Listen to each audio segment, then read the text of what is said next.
Hello everybody, this is Ultragram, and welcome back to Perfect Dark. In the last episode we did dataDyne Central. Defection. This time we'll be doing dataDyne Research, Investigation, where we have to find Dr. Carroll. Here's our objectives, and here is the background. So if you'd like to read the background information, just press pause on the video and go ahead. I don't want to waste too much time just reading out everything on screen because there is actually a lot of information to go through. So forgive me for not reading it all out.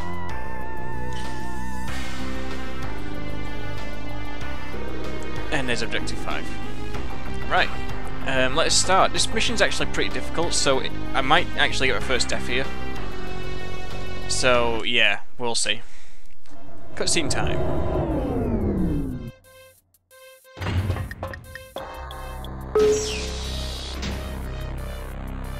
Huh?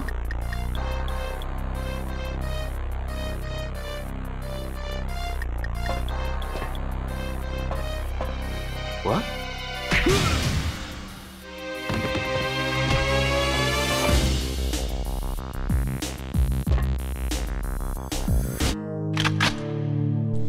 So, this is kind of interesting, this one, because, oh dear.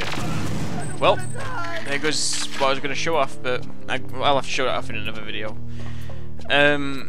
If you do this first area silently or without being detected, you can access a secret weapon cache, which will give you dual CMPs. So that can be useful for taking out a lot of the guards that you find on this level. Maintenance hatch is now open. That's good. We need to do that. So you'll see these bots from time to time in this game. These are just cleaning bots, but sometimes they'll open up secret areas so you can access different spots in the game. By the way, if this game is too dark, let me know and I'll open the brightness a little bit, because this game is pretty dark usually.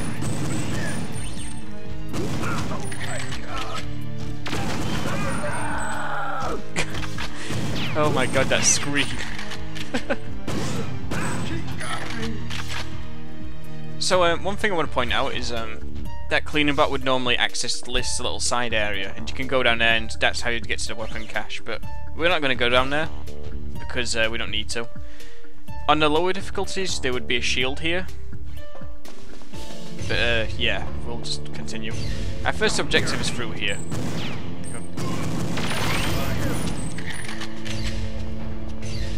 I think I should have really turned auto-aim off, because auto-aim can make this game really easy, especially on the Xbox version anyway. So here we need to use our cam spy, and we just need to go up to this and take a picture of it. There we go. I can't remember if we actually need to retrieve the cam spy once we've used it, but it's kind of interesting. The cam spy can actually open doors as if it's a player. It's really weird. Anyway, we're going to run off into the radiation zone and grab this proximity mine, which will be useful later on. If we stay in there too long, we'll lose too much health. As you can see, we're disorientated. This is a mechanic in the game which can happen. It happens through getting punched as well. And your screen will go a bit weird. It's not as bad on this version, but on the Nintendo 64 version, it makes things difficult if you get any sort of disorientation, even a slight bit. Is he dead? No.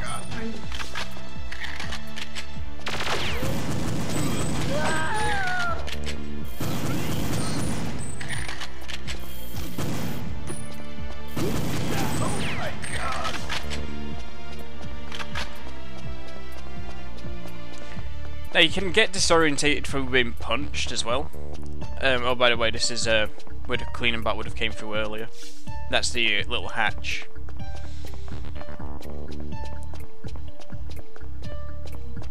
So we need to go down this way. I'm still disorientated from the radiation. But yeah, we programmed the cleaning bot. Oh dear. It'll give you a way in. Received.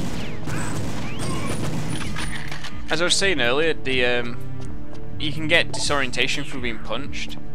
That's the console, by the way, you'd access if you go down here undetected.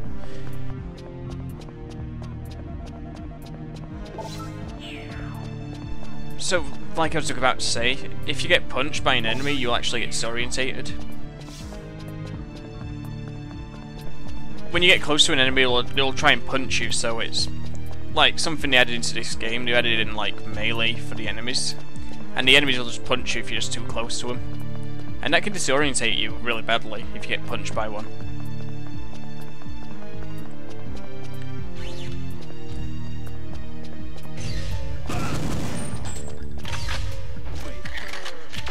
Oh wow, a lot of enemies have come out of woodwork already.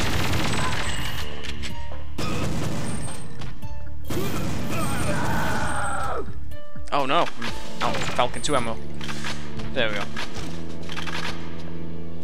Right, so in this area there's multiple little lab areas. This is where we're going to be doing our shutting down the experiments and also obtaining some of the external technologies, experimental technologies I mean.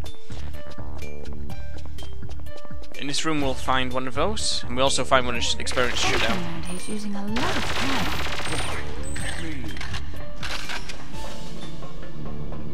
What are you doing in my lab? Shut down the experiment. I'll shut it down. My experiments. Now, a weird thing in this game is, at least in this version of it, the voice actors will cut each other off randomly because of how fast the game loads. If you played this on a Nintendo 64, this game does not load very quick at all. It's really interesting, like, that happens. The game actually doesn't run very fast on the Nintendo 64. It's very underpowered. Try it now. So it has like a lot of frame rate issues occasionally. And again. Like compared to these days anyway. At the time it wasn't too bad. So you can just sit here and watch this guy fire at his target, but this is actually an experimental weapon we usually do, so we'll kill him. Grab the K7 Avenger, which is one of the better assault rifles in this game. I just noticed the detail that they've put onto the CMP, like the little scratches on it and stuff. It's pretty cool. So the secondary function of the CMP is to follow lock-on. What you do to use this is you aim at an enemy. Oh, what? Look at how fast they just took me out. That is just how this game is sometimes. It just... You can absolutely get decimated in no time sometimes by enemies. Right, so that didn't go very well. So what I'm going to do, I'm going to cut ahead to where I was, and yeah, if there's any more failures, I'll put them in.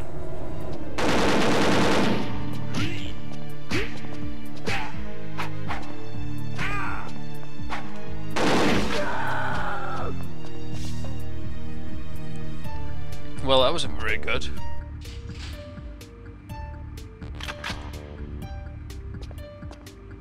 So I tried to knock out the guy to save some ammo, to try and get his K7 Avenger, and I ended up losing all of my health pretty much. So now we've got to be extra careful. But anyway, welcome back guys, this is the point of the level where we were last time. So let's try this again. Right, just to be on the safe side, I'm going to kill these guys down here as well. There we go.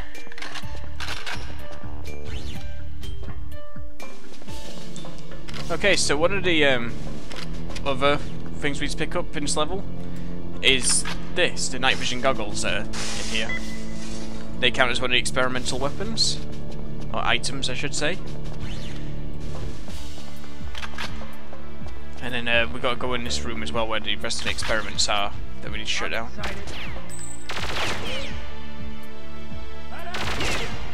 You made your last mistake.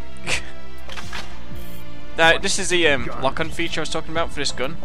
It just will the crosshair will just follow the enemy when you highlight an enemy with it. You got to highlight them with your aimer though, like your crosshairs like that. Pull the plug on that.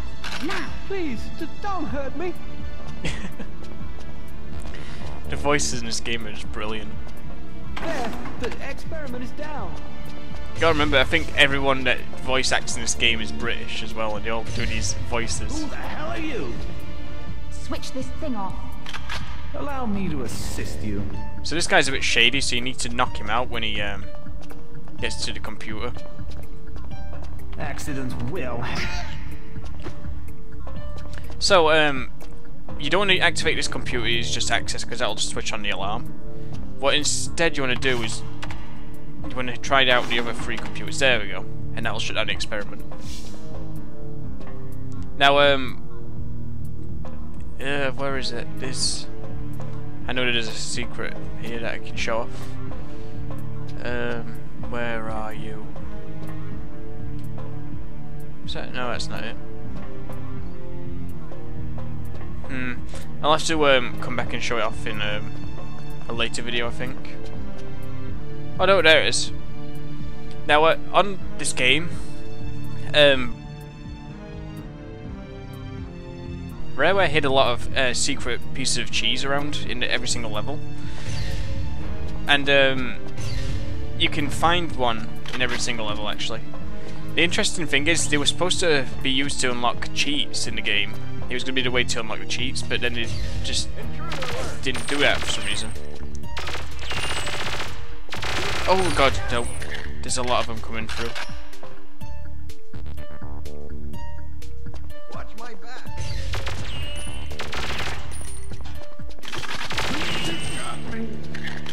Now, some of the interesting traits the enemies have. I think I'll talk about this during this section because this part's going to take a little while. Because we need to wait for the cleaning bot to come back so it can open up all the lasers. Which is the one we activated earlier. We activated the cleaning bot earlier for one of the objectives so it could do this part for us. So, yeah. Some of the interesting things about the enemies in this game are, if you shoot them in the legs or arms, they'll actually limp or hold their wound when they're walking around. They will also drip blood as well while walking around, like as if the wound's leaking some blood.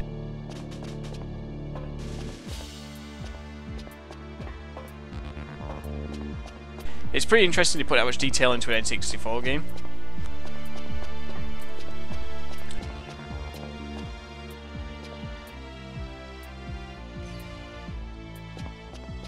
Also, so one of the other things the AI will do is, unlike GoldenEye, on GoldenEye you could hide on top of balconies, or you could mess around with doors, keep opening and closing them so the enemies couldn't shoot you. On this game, the enemies will actually shoot you if you're on a balcony, or Come here. if you are opening and closing a door rapidly. They'll be able to see you and shoot at you.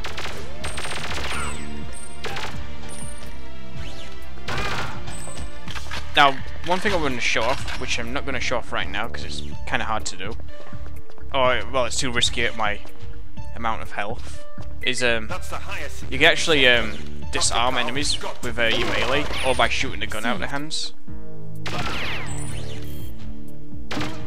Ah, I missed. I was trying to shoot the gun out of his hands. But if you do that, they'll drop their gun and they'll either surrender, pick the gun back up as quickly as possible if you haven't picked it up yet, or they will just like run at you and try to disarm you or punch you. I mean, we're actually gonna put this mine down in here because enemies will spawn in that room when I start doing this. Because we need to use our data uplink on this door, on this computer. I mean,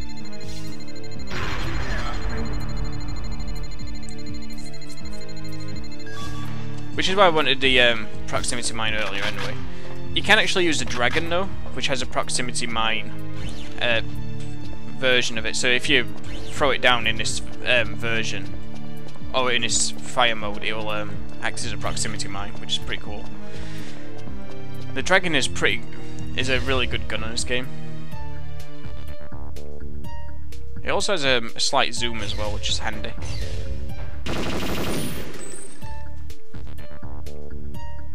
should be 3 guards in here, I think. Yeah, look, you were waiting for me to come around the corner then. So we're almost at the end of the level now.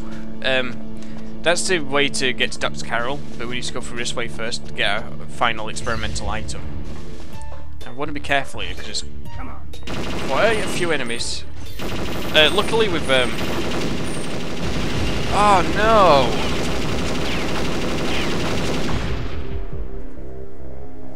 Damn it.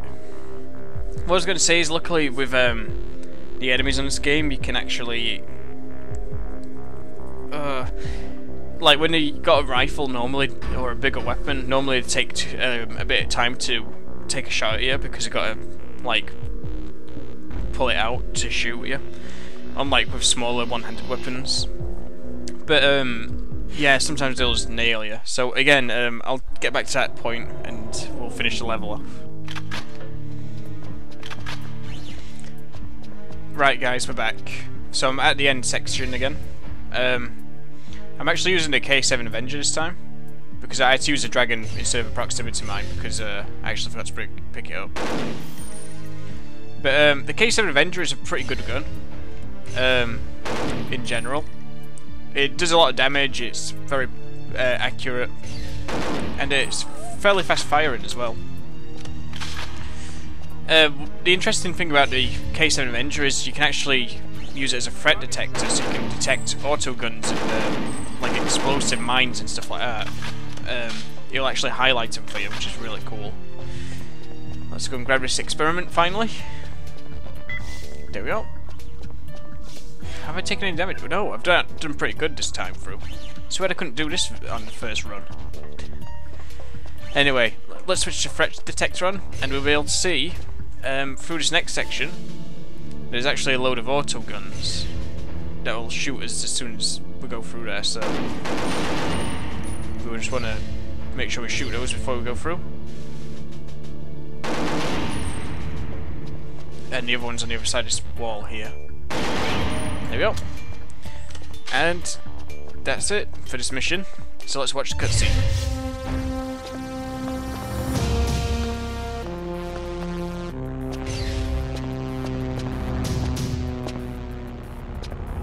Dr. Carroll? Dr. Carroll, are you here? Well, is it safe to come out? Yes, all clear. What? You're... Very professionally done, my dear. But there's no time to waste. You must leave immediately. Come on! I have vital information. You must protect me. And Q escort mission. Everyone's favourite sort of missions. We actually haven't had any other shots yet, I don't think, on the shot total, but oh well. We actually unlocked the slow-mo single player, which is just like slow motion on GoldenEye, the slow motion cheat on there, the slow animation, whatever you want to call it.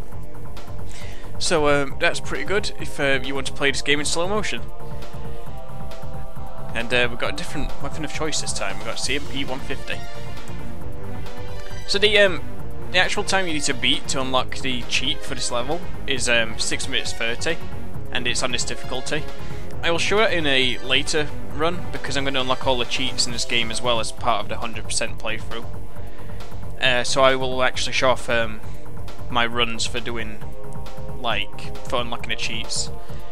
This one's a pretty interesting one to do it on. I think you can do it in about 3 minutes this level, but you have to take the exact right route and have a lot of luck. But it's not a bad time to try and beat, so I'll show it off in another episode. But for now, that's it for this one. As you can see, that's my best time before, when I was just unlocking the cheat just to get the, yeah, just to get through it. So, our next mission will be dataDyne Extraction, which is pretty much the first level, but in reverse, where we start off from the elevator and have to get to the helipad. So, I'll see you next time for that one, guys. Thank you for watching, and yeah, hopefully enjoying this playthrough so far.